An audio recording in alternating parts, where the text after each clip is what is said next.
राम राम, जय हिंद। जिन लोगों को ये लगता है कि हम इतनी सारी चीज़ें पढ़ के एग्ज़ाम को क्रैक कर लेंगे, हमें 36 चीज़ें पढ़ के एग्ज़ाम को क्रैक कर लेंगे, उनके लिए आज मेरा वीडियो है।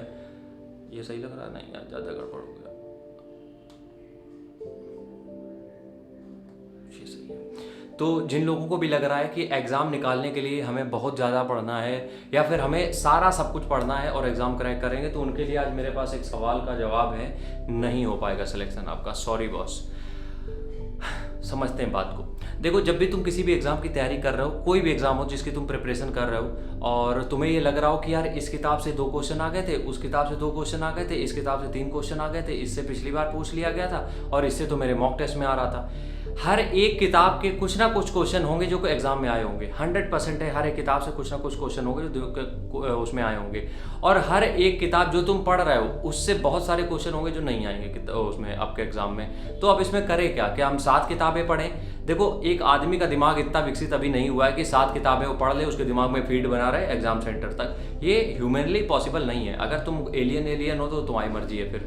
इसलिए तुम्हें काम क्या करना है हम वो समझाते हैं। सबसे पहली चीज़ होती है, जो हम चीज़ बताने जा रहे हैं वो कोई नई नहीं है, सब बता रहे हैं कि सोर्सेज लिमिटेड होने चाहिए आपके। सोर्सेज लिमिटेड का मतलब ये होता है, एक अगर सब्जेक्ट आपने पकड़ा है उसकी तैयारी के लिए आपके पास किताबें लिमिटेड होनी चाहिए। आपके पास किताबें बस उतनी होनी चाहिए जितनी उस एग्जाम की डिमांड है।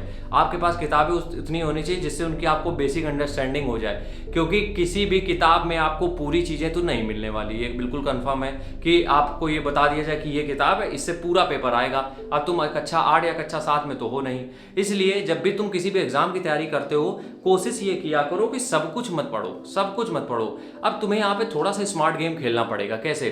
कई बार ऐसा होता है कि कोई किताब ऐसी होती है जो हमें समझ में अच्छी तरीके से आ जाती है और उसके अंदर से भले क्वेश्चन ज़्यादा ना आए, लेकिन उस किताब को पढ़ के अंडरस्टैंडिंग इतनी अच्छी हो जाती है कि बाकी के क्वेश्चन तुम सॉल्व कर सकते हो। अब ये किताबें हम नहीं बताएंगे, ये किताबें तुम्हें खुद ढूंढनी पड़ेंगी, या फिर ये किताबें हम जब प्रॉपर हर एक वैकेंसी के लिए सेशन स्टार्ट करेंगे तब बताएंगे तुम्हें, ठीक है? तो तुम जब भी किसी किताब को पढ़ने के लिए बैठते हो, ठीक है, तो उस किताब से मैक्सिमम आउटपुट क्या निकल सकता है उसके ऊपर फोकस करो, रादर देन मैक्सिमम रिसोर्सेज से मिनिमम आउटपुट। ये ध्यान रखना पड़ेगा, मिनिमम रिसोर्सेज मैक्सिमम आउटपुट या फिर मैक्सिमम रिसोर्सेज मिनिमम आउटपुट। इस चीज को आपको दिमाग में बिठाना पड़ेगा।